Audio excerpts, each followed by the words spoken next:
The night air smelled of burning leaves and crushed pine when Elena Voss stood before the entire Ashford pack, waiting for the man she loved to say something kind. He did not. Alpha Damien Ashford stood at the top of the stone steps, tall and broad-shouldered, wearing the deep gray cloak that marked him as leader of one of the strongest packs in the Northern Territories. Torches lined the courtyard, their light flickering against hundreds of watching faces. Elena had stood beside him at this exact spot 3 years ago, on the night he claimed her as his Luna. Tonight, he looked at her the way a man looks at something he has already decided to throw away. "For 3 years, Elena has stood beside me," Damien said, his voice carrying easily over the crowd. "But a pack cannot grow strong on quiet loyalty alone. It needs strength. It needs bloodlines that matter." A murmur rippled through the pack. Elena felt her chest tighten, but she did not move. She had learned long ago how to keep her face calm even when her heart was breaking. "Serafina Cole comes from a noble line," Damien continued, gesturing toward the young woman standing near the front of the crowd. Serafina wore a fine emerald dress, her chin lifted with quiet confidence. "Her family's alliance will protect us for generations. Effective tonight, Elena is no longer my Luna." The words landed like a physical blow. Elena had known, in some private corner of her heart, that this moment was coming. She had seen the way Damien's eyes lingered on Serafina during pack meetings, had noticed how his letters to the Cole family grew warmer and more frequent. But knowing something might happen, and hearing it announced in front of everyone she had ever cared for, were very different kinds of pain. "You will leave the packlands by sunrise," Damien said, not quite meeting her eyes. "This is for the good of everyone." Elena wanted to ask him if he remembered the nights she had sat beside him when nightmares of his father's death kept him awake. She wanted to ask if he remembered promising her, on the day he marked her as his mate, that nothing would ever come between them, but she said none of it. Pride, and something quieter and stronger than pride, kept her silent. She simply nodded once, turned, and walked into the trees. Nobody in the Ashford pack knew where Elena had come from before she arrived at their gates 5 years earlier, thin and tired, asking for nothing but shelter. She had never spoken of her family. She had never claimed any title beyond the one Damien gave her. What the pack did not know, what even Damien never thought to ask, was that Elena had once worn a crown far older and far more powerful than his. Elena was the last living heir of the Silvermoon line, a royal wolf bloodline that had ruled over the great Western Territories for 3 centuries before a brutal war scattered its people and left the throne empty. As a young woman, Elena had watched her parents die defending their court from rival wolves who wanted the Silvermoon lands for themselves. She had fled into the world with nothing, choosing to hide her identity rather than risk it being used against her. She wanted, more than anything, an ordinary life. A life of simple loyalty and simple love, far away from crowns and politics and war. She thought she had found that life with Damien. She had been wrong. Walking alone through the dark forest that night, Elena did not cry. She had cried enough in her life. Instead, she walked with steady steps, letting the cold air clear her mind, until she reached the old stone marker that separated Ashford land from the wilder territories beyond. That was where the scouts found her. 3 wolves in silver-trimmed cloaks emerged from the shadows, moving with the quiet precision of trained warriors. Elena tensed, ready to run or fight, but the lead scout lowered his hood and knelt the moment the torchlight touched her wrist. "Your Highness," he said quietly, "we have been searching for you for a long time." Elena looked down at the faint crescent-shaped mark on her wrist, pale and easily hidden beneath a sleeve for most of her life. She had almost forgotten it marked her as royalty. "I am no one's highness," she said. "Not anymore."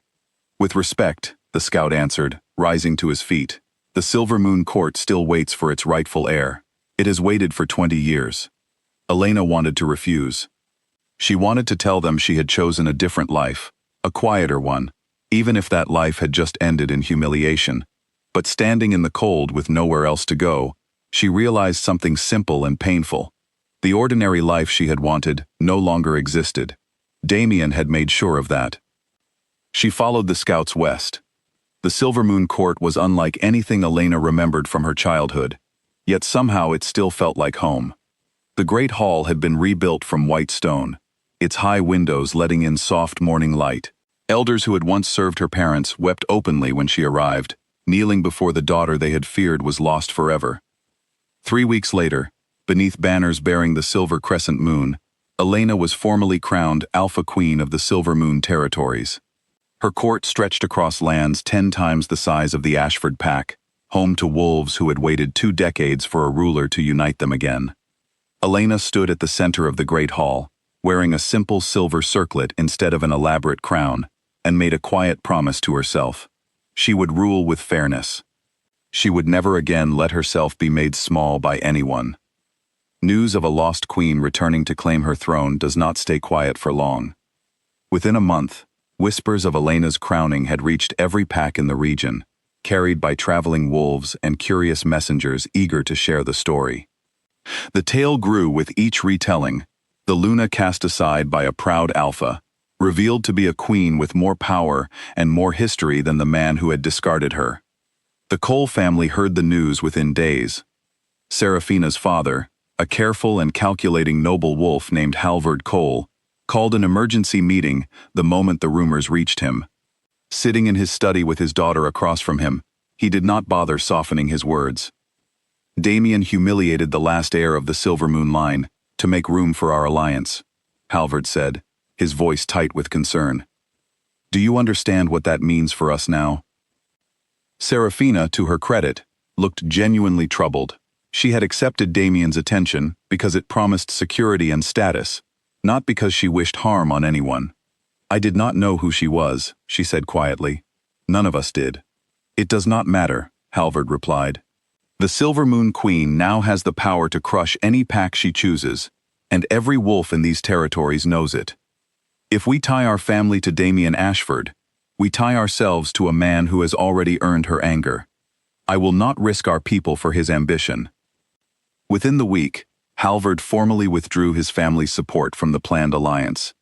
Letters were sent quietly, without ceremony, ending months of careful diplomacy in a handful of cold sentences. Damien, who had sacrificed his Luna for exactly this partnership, was left with nothing to show for it. Worse news followed quickly. Rival packs along the Ashford borders, sensing weakness now that the promised alliance had collapsed, began testing the edges of Damien's territory. Scouts reported unfamiliar wolves crossing into Ashford land at night. Warriors who had once respected Damien's strength now openly questioned his judgment. The pack that had stood strong for generations began to crack under the pressure of a single terrible decision. Damien, once confident and commanding, found himself pacing his empty study late into the night, replaying the moment he had sent Elena away. He told himself repeatedly that he had done it for the good of the pack, but the pack was falling apart anyway, and the woman he had cast aside was now the most powerful ruler in the region. He made his decision before dawn. He would go to her. The journey to the Silver Moon Court took 4 days. Damien traveled alone, without guards or advisors, arriving at the Great White Hall looking far less like a proud alpha and more like a tired traveler seeking mercy. The guards at the gate recognized him immediately and, after a brief exchange of words, allowed him entry. Elena had given instructions that he was to be received, though not welcomed. Elena sat upon a simple stone chair at the front of the hall, dressed not in elaborate royal robes, but in the same practical clothing she had always favored, her silver circlet, the only sign of her new status. She watched Damien walk the long length of the hall toward her, his footsteps echoing against the white stone. He stopped several paces away, and, after a long moment of silence, sank to one knee. Elena, he said, his voice rougher than she remembered. I came to ask your forgiveness. For what exactly? Elena asked calmly. Would you like forgiveness? Damien looked up at her, searching for the woman he remembered, the quiet Luna who had never raised her voice against him, even when she had every right to. He found instead someone steady and composed, someone he no longer fully recognized. For humiliating you, he said, for choosing pride over loyalty. I was pressured by the elders to secure an alliance, and I let that pressure decide something that should have been mine and yours alone to decide. You did not simply choose an alliance over me, Elena said. You chose to believe I was not enough, long before Seraphina ever entered your life. I saw it in the way you looked at her months before that night. I said nothing because I hoped I was wrong. Damien's shoulders dropped. He had no defense for this, because it was true. I am not here for revenge, Elena continued, her voice quiet but firm enough to fill the silent hall. I never wanted your ruin. I only wanted an honest partner, and I did not have one. You gave that away yourself, long before you sent me into the forest. The pack is failing, Damien admitted, his pride finally cracking beneath the weight of everything he had lost. The Coles withdrew their support. Rival packs are testing our borders every night. I do not know how much longer we can hold what remains without help. Elena studied him for a long moment. Once, this admission would have broken her heart all over again. Now it simply confirmed what she already understood, that Damien had built his strength on things that could be taken away, while she had spent her whole life learning to stand on her own. I will offer the Ashford pack a trade agreement, Elena finally said. Fair terms, nothing more. Enough support to steady your borders and protect your people from immediate danger. I do this for the wolves who depend on you, not for you. And us? Damien asked quietly, though he already seemed to know the answer. There is no us, Elena said, not unkindly, but without hesitation. The woman you banished that night is gone. I am not her anymore, and I do not wish to be. Damien bowed his head, accepting a truth he had traveled 4 days to avoid hearing. He rose slowly, thanked her for the agreement she offered, and left the hall the same way he had entered it, alone, and far smaller than the proud Alpha who once stood at the top of the stone steps and cast her away. Elena watched him go without regret and without triumph. She felt only a quiet, settled peace, the kind that comes from finally closing a door that had been left open too long. That evening, as golden light spilled through the tall windows of the great hall, General Rowan Ashe approached her side. He had served the Silvermoon Court since Elena's arrival, guiding her gently through unfamiliar duties, standing beside her through long nights of grief and adjustment, without ever asking for anything in return. He did not speak of love, not yet, but his loyalty had never once wavered, even when Elena had nothing to offer him but honesty about her uncertain heart. You did the right thing today, Rowan said, standing beside her as the last of the sunlight faded over the western hills. I did the fair thing, Elena corrected softly. There is a difference. Rowan smiled, understanding her more in that single sentence than Damien ever had in 3 years. Fair is more than most people manage, he said. Elena looked out over her lands, over the wolves who had waited decades for someone to lead them, and who now looked to her with genuine trust rather than obligation. She thought of the woman she had been in the Ashford pack, quiet, careful, always shrinking herself to make room for someone else's ambition. That woman was gone, left behind in the forest the night she was cast out. In her place stood a queen who had learned, through loss and rebuilding, that her worth had never depended on anyone else's recognition of it. She did not need Damien's apology to feel whole, and she did not need his ruin to feel justified. She needed only what she had now, a place where she belonged completely, and people who valued her without ever asking her to be smaller than she was.